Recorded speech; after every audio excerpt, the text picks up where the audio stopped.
শাহরুখ খানের Kolkata night Riders থেকে এবার বাদ পড়তে হচ্ছে মুস্তাফিজুর রহমানকে, যেন নতুন এক অপেশাদারিত্বের পরিচয় দিতে যাচ্ছে বিসিসিআই, যার কারণে মান হারাবে আইপিএল এর।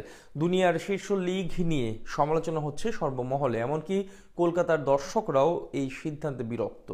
আইপিএল থেকে মুস্তাফিজুর রহমানের বাদ পড়া এবং তাদের অপেশাদারিত্ব নিয়ে বিস্তারিত রিপোর্ট। ক্রিকেটকে বলা হয় ভদ্রলোকের খেলা।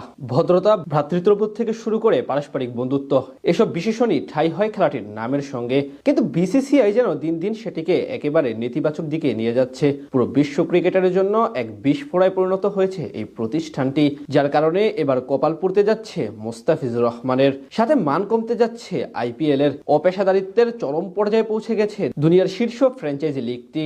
গেল 16 ডিসেম্বর সংযুক্ত আরব আমিরাতের এক অভিজাত হোটেলে অনুষ্ঠিত হয় 2026 আইপিএল এর মিনি অকশন। সেখানে একমাত্র বাংলাদেশি হিসেবে দল পান কাটার মাস্টার মুস্তাফিজুর রহমান। নিলামের টেবিলে তার জন্য Delhi Capitals, Kolkata night Riders এবং চেন্নাই সুপার কিংস লম্বা সময় ধরে লড়াই করে শেষ পর্যন্ত রেকর্ড 9,20,00,000 রুপি, বাংলাদেশের মুদ্রায় যা প্রায় 12.5 কোটি টাকায় কলকাতায় যোগ দেন তিনি। টুর্নামেন্টের ইতিহাসে কোনো টাইগার ক্রিকেটারের এটাই সর্বোচ্চ দামে বিক্রি হওয়ার রেকর্ড। এরপর থেকেই বাংলাদেশের ক্রিকেট প্রেমীরা আইপিএল এর নতুন মৌসুমে মুস্তাফিজকে দেখার অপেক্ষায় আছেন। কিন্তু সীমান্তের উপারে আইপিএল এ বাংলাদেশি ক্রিকেটারের খেলা নিয়ে দানা বেঁধে ওঠে নানান বিতর্ক।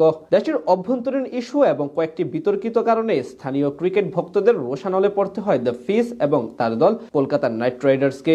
এমনকি ফ্র্যাঞ্চাইজিটির কর্ণধার শাহরুখ খানকে নিয়েও মন্তব্য করে দেশটির কিছু কিছু ক্রিকেট ভক্ত এবং সেলিব্রিটিরা। এরপর বিসিসিআই কেও চাপ দেয় কিছু মহল থেকে। অবশেষে সেই কথা রেখে কলকাতা নাইট রাইডার্স থেকে ফিসকে বাদ দিতে বলল দেশটির ক্রিকেট নিয়ন্ত্রণ সংস্থা। দেশটির ক্রিকেট বোর্ডের প্রধান সংবাদ সংস্থা ANI কে বলেছে, সাম্প্রতিক কিছু ঘটনার কারণে KKR কে বাংলাদেশের ক্রিকেটার মুস্তাফিজকে ছেড়ে দেওয়ার জন্য বলা হয়েছে। তারা চাইলে ওই ক্রিকেটারের বদলি হিসেবে নতুন করে কাউকে দলে নিতে পারবে। আর এতেই প্রশ্ন উঠেছে আইপিএল এর পেশাদারিত্ব নিয়ে। ইন্ডিয়া প্রিমিয়ার লিগকে বলা হয় দুনিয়ার সেরা ফ্র্যাঞ্চাইজি টুর্নামেন্ট। সে অনুযায়ী এখানে প্রতিটি দেশের খেলোয়াড়দের সমান সুবিধা এবং সুযোগ দেওয়া উচিত। কিন্তু বাংলাদেশি ক্রিকেটার বলে এবার মুস্তাফিজের সঙ্গে এমন চরম অপেশাদারিত্বের প্রমাণ দিল বিসিসিআই এবং টুর্নামেন্ট কর্তৃপক্ষ।